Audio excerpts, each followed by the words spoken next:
Hello everyone, it's February 2nd, 2011, the blizzard of 2011. It is about 8 o'clock in the morning, and it's been snowing now pretty heavily since 3 o'clock February 1st. Give you a little taste of what we've got and what's still coming down.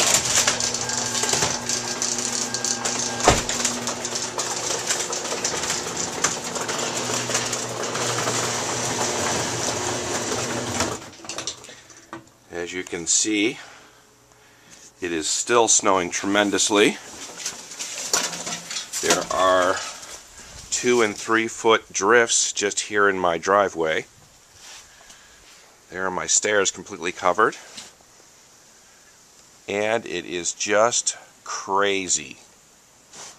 Have not seen anything this bad since the winter of '79. So to everyone watching this video, if you're watching it while the storm is still going on, please stay inside, stay off the roads, and stay safe.